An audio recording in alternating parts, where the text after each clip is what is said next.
Patay matapos barili ang isang babae sa GK compound sa Tondo, Maynila. Inaalam pa kung sino ang gunman at ano ang motibo sa krimen. May unang balita si Jomer Apresto.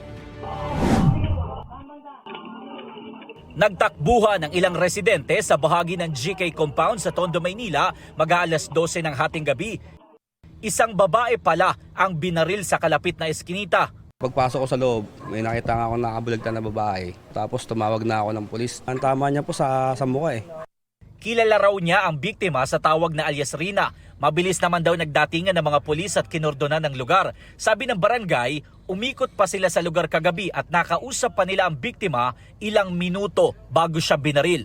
Nakisuyo raw ang barangay sa kanya na tawagin ng mga magulang ng ilang kabataan na nakatambay pa sa labas. Sabi nga ni Kagawad, yung bata nga kilala nung nabaril na papasukin yung mga bata. Pagkatapos nun, nung nasa barangay na kami, may isang concerned citizen na tumawag sa amin na mayroon daw naganap na shooting incident dito. Sabi ng ilang residente, isang putok lang ng baril ang narinig nila. Nakita rin daw nila ang biktima na kasama ang kanyang live-in partner bago siya namatay.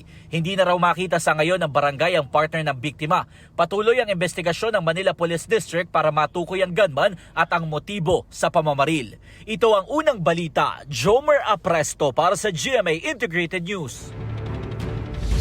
Igan, mauna ka sa mga balita, mag-subscribe na sa GMA Integrated News sa YouTube para sa iba't ibang ulat sa ating bansa.